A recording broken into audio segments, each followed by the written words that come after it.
The fact that they shoot at people as they're waiting in line for humanitarian aid. Dozens of people get shot and killed literally every single day as they're waiting for food. No, I'm not gonna let you filibuster, bitch. I'm not gonna let you filibuster. I'm not gonna let you filibuster. Hey. You guys are totally okay with IDF soldiers shooting and killing desperate people waiting for humanitarian aid. You're okay with that. I find it so unbelievably evil. Unbelievably evil. Hey, I'm just saying, hey, let her cook. I'm just saying, we don't need no more cooks in the chef right now. Let her do her thing. I'm just saying, bars right there. Don't let that fool keep on talking that nonsense, bro.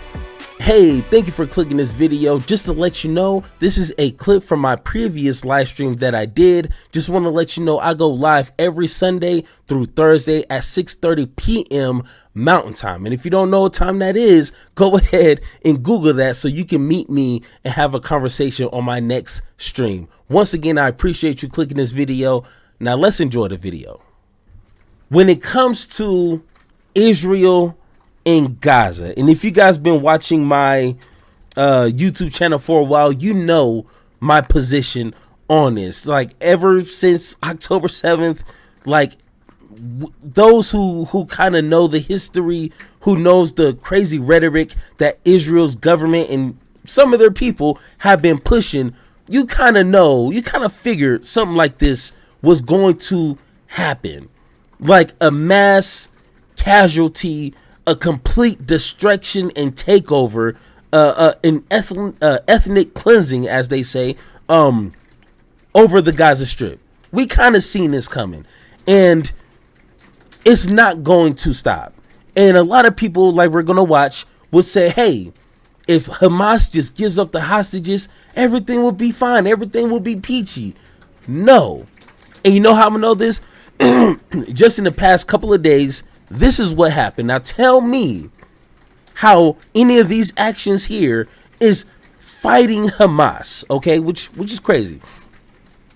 Just a few days ago, July 8th, 2025, Israeli airstrike killed 51 Palestinians, including many civilians and children in Gaza at a refugee camp. Oh, but yeah, they're trying to kill Hamas. Okay, got you.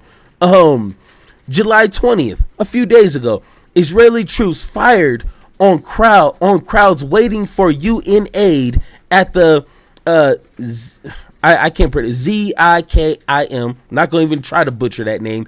Crossing, reportedly killing 93 Palestinians. What's going on? What is really going on? And just yesterday, an Israeli strike destroyed an Al-Shir family home in Gaza City while they slept. 7 family members, including journalist Jabari and her 5 children, were killed. So once again, tell me how anybody in a right God-given mind, in their brain, do they have the audacity to defend Israel in any capacity? In any capacity. You look like a clown doing so. I got stats for you. Don't trip. I got stats.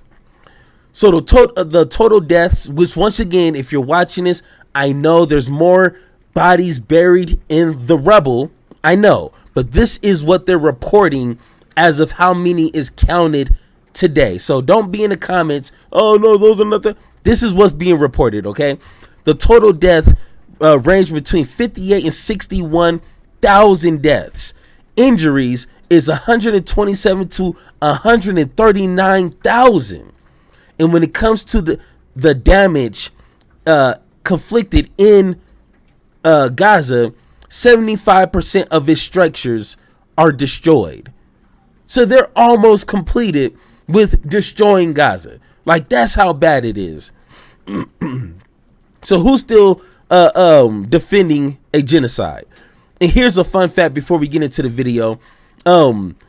it will take nearly 50 separate October 7th style events, each causing 1,195 deaths, to reach the current 59,200 Palestinian fatalities. It will take 50 October 7ths to equal how many Palestinians have died today. And once again, I know that's not including the people under the rubble that they haven't found yet. Make that make sense. Before we get into the video, make that make sense. All right, let's see. Is this the right? Okay. Gideon, it seems to me the problem with those like Shabbos trying to defend all this and saying how pleased they are with it all is that you've also got people like Smotrich in the Israeli government, the finance minister, one of the key members of that government, very openly talking now about a form of ethnic cleansing, where all the Palestinians, in his words, would be cleansed from Gaza. And this is clearly, it seems to me, becoming ever more obviously what the bigger plan may be here, which is that actually Israel's defense forces make it so uninhabitable, Gaza, by just blowing it all to pieces, that actually they say, well, you can't go back and live there to the Palestinians. You're going to have to all leave. And then they leave, and then Israel takes it over. Mm-hmm. I think that's exactly what people like Smotrich want, and that is not a form of self-defense to what happened on October the 7th. It's an ethnic cleansing of a population out of their homeland. What do you say to that? Hey, once again, if Piers Morgan is being the sensible one here, and we all know Piers Morgan can go kick rocks for real, okay? But if Piers Morgan is coming from a place of reality and understanding, you need to retire, hang it up, and go like flip burgers or something, because this is not the playground for you. I'm just saying. Unfortunately, the problem is not Smotrich. Unfortunately, the problem is Israeli society, which is either supporting or quite passive and apathetical. Smotrich is the face of Israel, I'm afraid to say.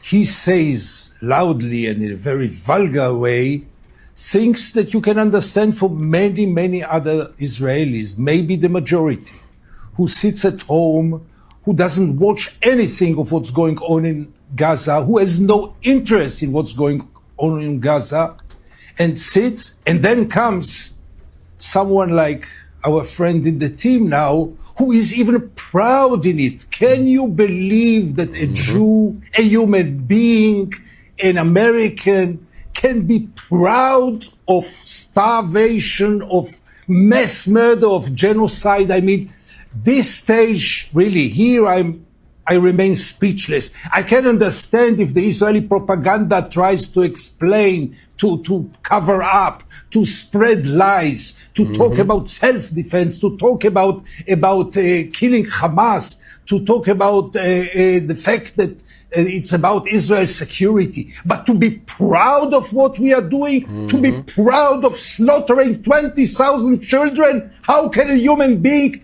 get out those words out of his mouth?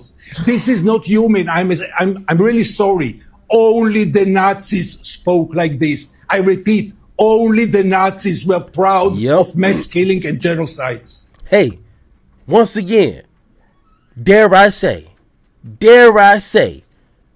bars. I don't even know who that gentleman is. You know, which, hey, my bad. I don't know everybody on this earth, okay? My bad. But that's bars right there. How can a human being, okay, just like you and me, sit here and let these words come out of their lips saying, hey, what Israel is doing is justified? That is crazy. How can you sleep at night without thinking to yourself that you're probably one of the most evilest people on this earth right now? That's crazy, ain't it? Man. Okay, well, Shabbos, you should respond to that. Sure, I'm certainly not proud of mass starvation because there isn't any. I'm proud of the fact that hang on. The IDF literally, for 3 months, starved the population in a blockade. There was no secret about that. Everybody saw it for what it was. So I'm afraid you're just not right about that. They only recently ended that blockade. So they are starving the population, which is, by the way, a war crime if you do that. Peters, do you know how many meals the Gaza Humanitarian Foundation spare me all this. It's just crap. It's like when I did a list, honestly. Shabbos, I did a list, Shabbos. I did a list. Hang on. Trying to starve the population, why would you give them 85 million meals in the last month and a half? I know. They're all overfed. I know. Is there more aid going into Gaza post-October 7th than pre-October 7th? I cannot name another war in modern warfare. And you know the problem, Shabbos? The besieged population is actually receiving aid from the enemy combatant. That is what I'm proud of. It's amazing. Look, Shabbos, here's the thing. Unfortunately, you sound like the people who have started to defend the indefensible when it comes to what Israel's government is doing. And I'll tell you why. After all these attacks on Palestinians as they're queuing up for food, the IDF says basically the same thing. Either they were firing warning shots, or they felt they were being threatened by some people, or they've launched an inquiry or an investigation. And we never get the results of any of this. But in the meantime, 1,000 people who are desperately hungry and are queuing for food, even though you say they've got plenty of food, there are thousands stampeding for the small amounts of food that they can get their hands on, even though you say they're not hungry because you've overfed them, right? That all these people are just dropping dead. And it's got nothing to do with the fact the IDF are firing towards them, when everybody knows it does.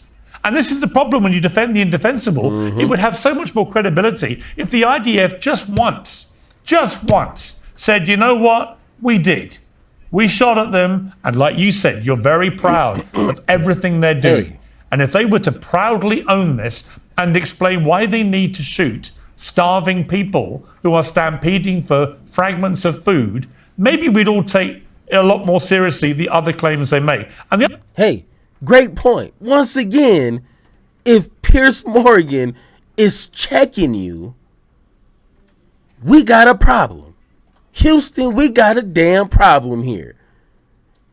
It would be a lot, I wouldn't say a lot better, but it would be a different conversation if the Israeli troops and government was like, yeah, we doing this. We want to wipe them off the map ASAP. Okay, let me know in the chat if you know what song that is. But it will be at least them standing on business. If that's what they want to do, well, hell, stop doing things behind closed doors. Stop trying to, oh no, we're not going to invite journalists to take a seat so they can report these things that we're saying is true. No, we're not going to do that. But we're going to tell you what's happening. You think we gonna just believe that? Crazy. The other point I'd make, Shabbos, is when you now just tell me I'm talking nonsense and they're all overfed and no one's getting killed and it's all on Hamas. To this day, the Israeli government refuses to let any international media into Gaza. There you go. And it's not because of the quaint notion that they're worried about the safety of journalists, because they've killed over 200 Palestinian journalists. They don't care about the health and safety of journalists, and it's not their business to decide about the safety requirements of journalists. It's the business of the organizations that employ them. But until Israel's government allows foreign media into Gaza to verify its endless, in my opinion, utterly disingenuous statements, then no one should believe a word they're now saying. Because why should we? Why should we? Why should we believe anything that the Israeli government is saying about any of this when they don't want the world's media to see it? After October the 7th, what was the first thing they did? They brought the world's media into the kibbutzes to see the full horror of what Hamas did, to verify the truth. There you go. But they won't apply that same thinking to verifying the truth in Gaza. And as a journalist, I know why they don't want to do that. They don't want people to see the truth. They're hiding the truth. That enables them to lie with impunity and to discount any responsibility for anything they're doing. And if I sound angry about this, it's because I'm bloody angry about it. Because it's so obvious that they don't want people to see the truth. And you can sit here and you can say till you're blue in the teeth, there's nothing going on that's wrong. There's nothing to see here. It's all on Hamas. No one's starving anyone. No one's shooting anyone in food aids. No one's doing anything wrong. This is the most moral army in the world. Well, okay. So let the journalists in and we can see for ourselves just how true that all is. There you go. So after listening to that disquisition, let me say this. You're certainly entitled to your opinions, but you're not entitled to your own facts. I agree with you. The Israel Foreign Ministry and the Israel Defense Forces should let journalists like yourself, Piers, not only into Gaza, but also into the Kerem Shalom border crossing. So you can see with your own eyes, the way I have seen, the more than 800 humanitarian aid trucks that were going into Gaza on a daily basis. I never once said that why there's are they no stampeding for food? If they're so overfed, why are they stampeding for food? Piers, I defend you constantly. You are not an anti-Semite, obviously, but I do understand why people have trepidation coming on your show because they allow you to speak for 5 minutes, and the moment I try to make a point, you interrupt. So if you allow me just 2 minutes to make my point, and then you can tell me why. Just make your point. Okay. Just make your point. Stop crying about it. No, that's a valid thing to say. It's fine. I don't want to keep interrupting people. That's fine. Go on. I appreciate it. Let me say as follows. I agree with you. Journalists should be allowed into Gaza. I imagine, though, the Israeli position is, well, we can't allow journalists into Gaza because if the accusations from individuals like Piers Morgan or Anna Kasparian is that we are killing journalists indiscriminately, and then journalists were to end up being killed because Gaza is an active war zone, you can imagine what that would do on the PR front. Never mind the fact. Okay, so his excuse is we don't want journalists to come here and see what's going on because we have already killed over 200 plus journalists and we don't want to get in trouble by that. What are you talking about? That is not a good excuse.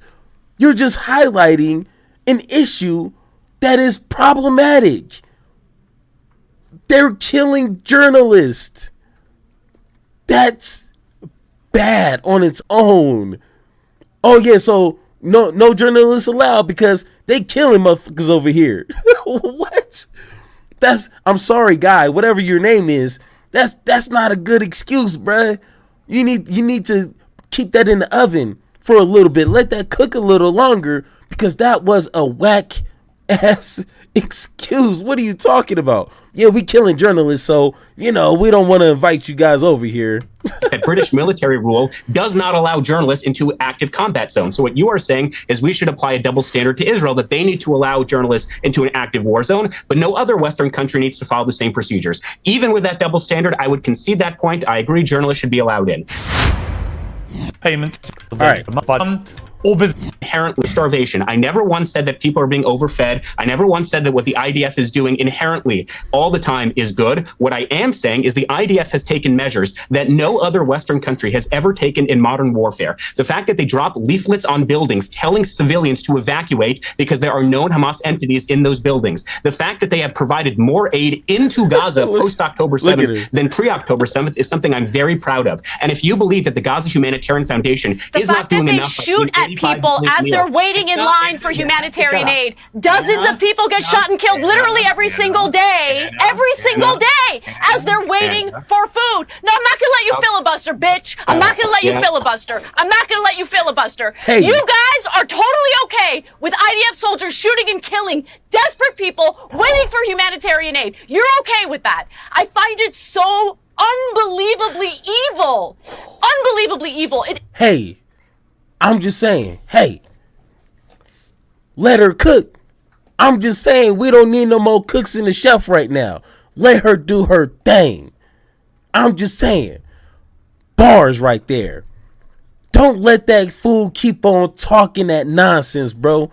You shut him up. People like that, you can't just have a civilized conversation. No, he is okay with innocent kids dying. You put this ugly dude in his spot. You put him in place. You keep him in his lane. Oh my God. That's what we want right here. I don't know what's going on at the Young Turks, but this is what we need right here. We need more of this and less of that weird stuff they trying to do over there. If you want to stand on business, this is what we need. We need that raw, unfiltered emotion. That's what we need right there. Hey, that was beautiful. I got to hear it again. Hey. As they're waiting for food. No, I'm not going to let you filibuster, bitch. I'm not going to let you filibuster. You guys are totally okay with IDF soldiers shooting and killing desperate people waiting for humanitarian aid. You're okay with that. I find it so unbelievably evil. It shocks my conscience and my soul that people as evil as this exist in this world. Okay? Watching these images, looking at these videos, seeing all these kids desperate, hungry, parentless, trapped in Gaza. And you're sitting here and you're defending it. I can't stand it. I can't listen to it. The filibustering is unbearable. It's unbearable. Hey, and look at this clown just sitting there.